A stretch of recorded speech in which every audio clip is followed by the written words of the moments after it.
우리가 뭔가를 제대로 하고 있는지를 따질 때요, 가장 일반적으로 삼는 게 바로 OECD 기준입니다. 사는 것도 그렇고 나라 운영도 비교적 잘 된다는 38개 나라와 우리의 수준을 상대 평가하는 건데요. 그런데 최근에 이들 나라와의 비교에서 최악의 성적표를 받은 게 있습니다. 바로 저출산과 고령화에서였습니다.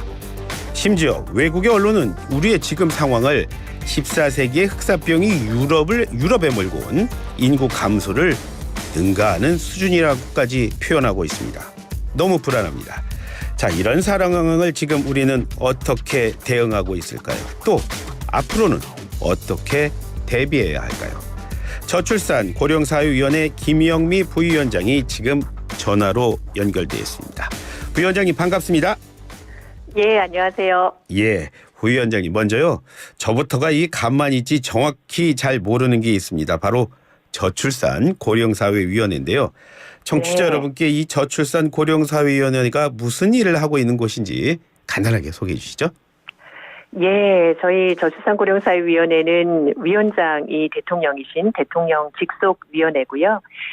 우리나라의 저출산 고령화를 포함한 인구정책 전반에 대해서 총괄하는 기구입니다. 그래서 인구정책을 수립하고 그리고 시행을 모니터링하는 그런 역할을 하고 있고 2005년도에 설치가 돼서 지금까지 운영이 되고 있습니다. 최근에 언론 보도에서 출산율이 너무나 낮은 상황이라서 국민들께서 많이 우려를 하고 계시면서 위원회 역할에 대해서도 좀 많은 걱정을 해주시고 있는데요. 올해 정말 열심히 최선을 다해서 이 문제에 대한 적극적인 해법을 모색하려고 노력하고 있습니다. 예. 그렇지만 뭐 부위원장님이 언제부터 하고 계시는 전 대충 알고 있습니다. 왜냐하면 바로 앞 부위원장님이 나경원 부위원장이셨죠? 자, 예, 맞습니다. 갑자기 맡겨진 소임이라서 좀 벅차진 않으십니까, 일 자체가? 제가 그 이전에 작년 12월 12일부터 상임위원으로 이 위원회에서 일을 하고 있었습니다. 그리고 그래서 나경원 부위원장님 한 달 넘게 부위원장으로 모시고 그러고 나서 바뀌어서 그 역할에 대한 부분은 있지만 위원회 업무에 대해서는 파악하고 있었고 제 개인적으로도 한 15년 이상 가족정책 전문가로 연구를 좀 해왔었기 때문에요. 직이 주는 그런 막중한 책임감은 있지만, 어쨌든 최선을 다해서 제가 가지고 있는 역량들을, 열심히 좀, 이 문제를 해결하는 데 좀 기여하고자 합니다. 직원들은 더 힘들겠네요. 그러니까 실무를 잘 하시는 분이 지금 부위원장을 맡고 계시니까 말이죠. 자, 그런데 잠깐 말씀하셨지만, 이제 학자를 하셨단 말입니다. 그렇죠? 어떻게 보면 교과서적인 거를 이제 현실에 적용을 해야 하고 있는 건데, 하다 보니까 어떤 점이 정말 교과서랑은 많이 다르던가요? 어떻습니까? 다 똑같습니까? 예, 저는 기본적으로 이론을 연구한 사람이라기보다는 정책에 대해서 연구를 해온 사람이기 때문에요. 교과서적으로만 생각은 하진 않았지만 막상 이 실행 현장에 와 보니 제가 생각했던 거하고 또 많이 다른 부분이 있고 특히 작년 합계 출산율이 이전하고 비교했을 때 너무나 낮은 상황이고 정말 전 세계 유례가 없을 정도로 그래서 더 엄중하게 인식을 하고 지금 부처들하고 협력해서 좀 그리고 전문가 간담회라든지 우리 청년들을 포함한 정책 그런 수요자분들하고 계속해서 만나면서 문제 해법을 좀 찾아 나가려고 하고 있습니다. 그러니까 시체말로 문과 공부를 하셨지만 전공 자체를 따져 보면 더 공대에 가까운 그런 공부를 하신 분이군요. 그런 비유는 생각해보지 못했는데 그런 부분이 있는 것 같기도 합니다. 자, 이제 본격적인 얘기 해보도록 하겠습니다. 모두에서 잠깐 말씀드렸지만 걱정입니다. 성적표가 나왔는데 걱정스러운 부분이 많았다고요? 어떤 부분에서 그랬던 건가요? 사실 성적표라고 했을 때 저출산의 성적표는 우리 사회의 전반적인 시스템의 성적표라고 생각을 하고 있고요. 저희가 작년 합계 출산율이 0.78명이라는 것만 부각이 됐지만 40년 동안 저출산 국가 그리고 20년 동안 초저출산 국가 그리고 최근 한 5년 동안은 1명 이하로 떨어진 그런 상황입니다. 과거하고 비교를 해보면 출생아 수가 1970년에는 101만 명, 50년 뒤인 작년은 25만 명. 그러니까 50년 만에 4분의 1이 되었고요. 지금의 추세가 지속이 되면 저희 한 세대가 지날 때마다 출생아 수가 지금의 25만 명에서 30년 뒤면 10만 명, 그리고 또 30년 뒤면 4만 명으로 급감하는 것이 우려가 되기 때문에 지금 한 5년, 10년을 골든타임으로 보고 적극적으로 지금 대처를 해나가야 됩니다. 한때 대학 입시 지금 수능이라고 하지 않습니까? 그거 네. 보는 사람들이 뭐 학력고사 시대는 뭐 100만 명이 넘었다는데 지금 한 그렇죠. 50만 명 예. 보는데 이게 한 예. 10만 명 될 수도 있다라는 그런 얘기인 겁니까, 그러면? 예, 맞습니다. 이게 10만 명이라는 게 학령 인구 이제 30년 뒤에 학령 인구가 10만 명대. 그리고 지금 이제 작년에 24만 9천 명이 태어났는데요. 예. 그 아이들 중에 남자 아이들 같은 경우에는 지금 현재 이제 군 병력 구조로는 20년 후에 이제 군대를 가게 되는데 그 이제 수가 한 절반이죠. 한 12만 예. 명, 10만 명대가 되기 때문에 학령 인구, 군 병력, 그리고 예. 생산 연령 이렇게 예. 순차적으로 여러 가지 문제들을 발생시킬 수가 있습니다. 네, 지금 말씀하신 것 들어보면 학령 인구가 바로 나이를 먹어서 한 20살 넘으면 바로 생산 연령이 되는 거니까요. 네네. 자, 그렇다면 저출산 고령사회위원회에서 지금의 저출산 원인 이거 어디 있다고 네. 보시는 겁니까, 이거? 아마도 이제 많은 분들이 저출산 문제에 대해서 그 원인에 대해서는 좀 다들 알고 계십니다. 집값이 높은 것, 그리고 일자리가 부족한 것, 과도한 사교육비, 수도권 집중까지 이걸 한마디로 정리를 하면 우리 지금 이 시대를 살고 있는 청년들이 느끼는 불안입니다. 그리고 이 불안의 배경에는 경쟁에 대한 압력 이런 것들이 사실 있고요. 그래서 혼자 사는 삶이 편하고 좋아서 단지의 청년들이 결혼하고 출산을 안 한다라기보다는 직업을 갖고 가정을 이루는데 너무나 많은 어려움이 있다라고 그렇게 파악을 하고 있고요. 예. 최근에 그 한국은행에서 저출산 문제에 대한 심층 보고서를 발간한 게 있습니다. 예. 저희도 최근에 한국은행하고 업무 협약을 체결을 했는데요. 그 보고서에 보면 여러 가지 이제 원인들 중에 최1순위로 도시 인구의 집중도를 꼽았습니다. 그리고 청년 고용률이 낮은 것, 그리고 뭐 여러 이제 유럽하고 맥락이 다르긴 하지만 유럽 같은 경우에는 법률혼 이외에 그런 혼외 출산 비중이 높은데 그것이 낮은 것, 집값. 그리고 육아휴직 특히 뭐 조사를 해보더라도 그 일하면서 아이 키우고 싶은 욕구들이 상당히 높은데 이 부분이 제도적으로 그리고 기업 문화가 워낙 이제 경직적이고 가족 친화적이지 않다 보니까 여기서 이제 어려움을 겪는 부분이 저출산의 원인으로 많이 지적이 되고 있습니다. 그러니까 지금 말씀이시라면 뭐 여러 가지 어려움이 있지만 그래도 이 어려운 상황에서도 아이를 키우는 데 대한 부담을 줄여주는 것. 그게 네. 저출산 아이를 키워주는 경제적인 비용을 줄여주는 것도 있고요. 그리고 기회비용이라고 할 수 있는 내가 일하면서 커리어를 가지고 살아가는 것이 아이 키우는 것과 그래서 아이를 키운다고 해서 내 커리어를 포기하지 않아도 되는 이런 확신을 사실 줘야 되는데 지금 현재 우리 사회는 그렇지 못해서 이 부분에 대해서 중점적으로 개선해 나가고자 저희 역점을 두고 있습니다. 저희 위원회에서는. 예, 자 부위원님 이건 뭐 출생과는 또 반대로라고 하죠. 고령화 추세는 또 예상을 뛰어넘어서 가파르게 진행된다고 하는데 원래 저출생이면은 뭐 초고령화 이렇게 가는 건 뭐 교과서적인 겁니까? 아니면 우리나라만 또 특이한 겁니까? 어떤 겁니까? 뭐 저출산이 그러니까 고령화에 영향을 미치는 건 맞는데요. 우리 사회, 우리 한국의 이제 특수성이라고 하는 거는 그 속도가 너무나 빠르다라는 겁니다.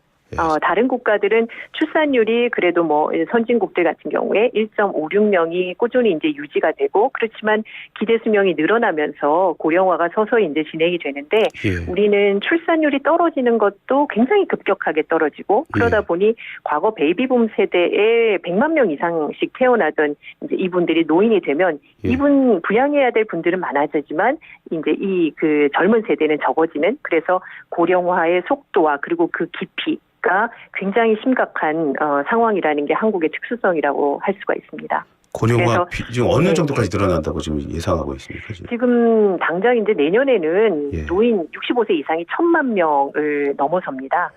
그리고 25년이 되면 전체 인구 중에서 노인 인구가 20%를 넘게 되는데요. 지금 현재 시점에서 본다면 다른 국가하고 비교했을 때 일본 같은 경우에는 고령화율이 29%나 되고요. 독일도 22% 정도 되는데 이 국가들은 이게 안정적으로 좀 유지가 된다면 우리는 사실은 그 베이비 부머 세대들이 곧 고령 인구로 들어오면서 이 속도가 굉장히 급속하게 빨라진다라는 것이 문제고, 그만큼 정책적으로 대처할 수 있는 시간도 예. 다른 국가들에 비해서 길지 않다라는 것에 좀 문제점이 있지만, 이제라도 이제 좀 적극적으로 이 고령화에 대한 대응을 해 나간다면 예. 저는 충분히 대처 가능하지 않을까, 그런 생각을 하고 있습니다. 질문 드릴 때마다 몇 퍼센트 얘기 확 나오는 거 보면서 참 고민이 많으시다, 이런 생각도 예. 거꾸로 하게 됩니다. 자, 네. 오늘 제가 OECD 기준 얘기를 너무 많이 자주 하게 됩니다. 예. 우리가 또 OECD 회원국 가운데 그 노인 빈곤율, 이게 또 네. 1위라는 얘기를 좀 통계를 봤습니다. 이거 예, 근데 저희가 참 좋지 않은 걸로 1위가 너무 많아서 결국 이 모든 것들이 모여서 최악의 저출산 그리고 초고령화로 귀결되는 것이 아닐까, 그렇게 생각을 할 수 있는데요. 예. 말씀 주신 것처럼 최근에 그 OECD 통계가 발표됐는데 2020년 기준으로 66세 이상의 한국 그 노인의 소득 빈곤율이 40.4%입니다. 즉 OECD 평균이 14.2%니까 한 3배 정도로 높다라고 할 수가 있고요. 예. 그렇지만 2014년에 기초연금 제도를 도입한 이후에 이 노인의 상대적인 빈곤율은 계속 하락하고 있는 상황이기도 합니다. 그나마 지표마다 조금씩 다르긴 하지만 예. 13년에 기초연금 도입하기 전에는 노인 빈곤율이 46%였다면요. 예. 2021년에는 37%. 37.6% 상당히 좀 완화가 됐고요. 예. 지금 현재 노인 빈곤율은 높긴 하지만 현 세대의 그런 후기 고령자하고 곧 예. 노인이 될 베이비붐 세대는 특성이 다릅니다. 지금 76세 이상 후기 고령자는 연금 제도의 성숙도가 낮아서 빈곤율이 상당히 높게 나타나지만 예. 향후에 노인 세대가 되는 이런 신노년층이라고 불리는 이 베이비붐 세대는 교육 수준도 높고 디지털 활용 능력도 뛰어나고 예. 그리고 자산 보유율도 상당히 높습니다. 그래서 예. 이분들이 계속 일할 수 있는 환경을 만들고 이 자산을 소득화하는 방안을 저희가 정책적으로 지원한다면 향후에는 노인 빈곤율이 완화될 수 있을 거라고 그렇게 보고 있습니다. 특히나 다른 얘기가 아니라 지금 부위원장님이 하신 말씀이 제 귀에 쏙쏙 들어온다는 거 알고 계시죠? 그렇게 들어주셔서 감사합니다. 아니, 그게 아니라 제가 이제 예.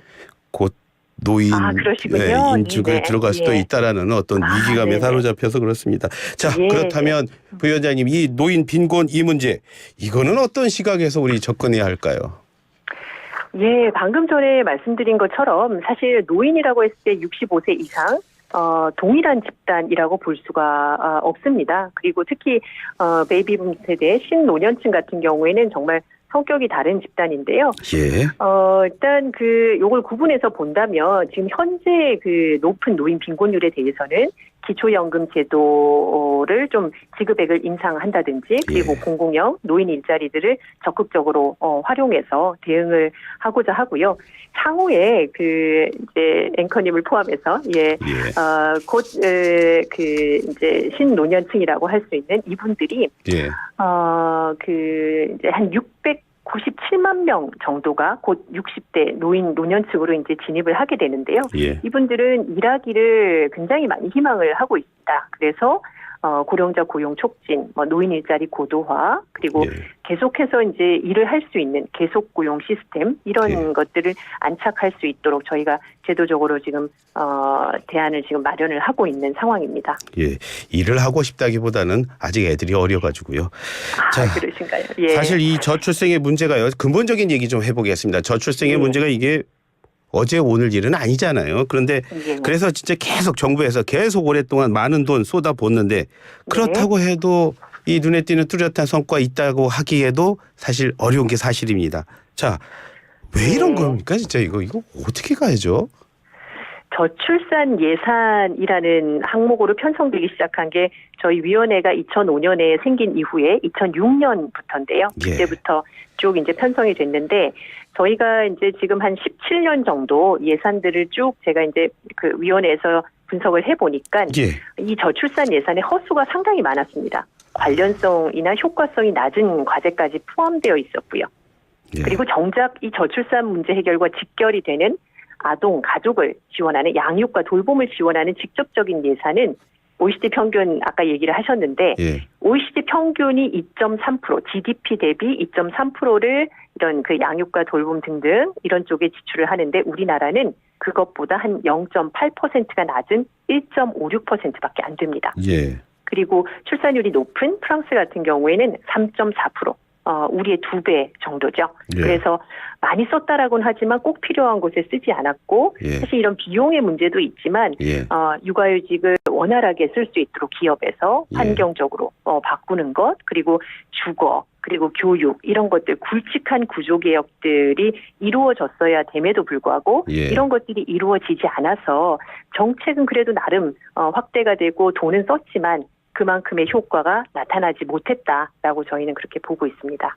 돈도 그랬고 또 정책에서도 허점이 있었고 뭐 그런 네. 말씀이신 겁니까? 네. 자, 그래서 그런 겁니까? 뭐 내년 초에 저출산 기본계획 수정하겠다는 얘기 들었습니다. 어떤 부분 네. 지금 손보겠다는 겁니까? 지금 그렇다면? 예, 방금 이제 말씀드린 것처럼 좀 명확하게 선택 집중, 효과성이 높은 정책들 중심으로 선택 집중하고요. 그리고 구조개혁이 필요한 과제들, 예. 노동시장이라든지 교육 시스템이라든지 이런 부분에 대해서는 예. 저희가 다른 부처 그리고 위원회들하고 연계해서 요 구조개혁 과제들을 좀 챙겨 나갈 예정입니다.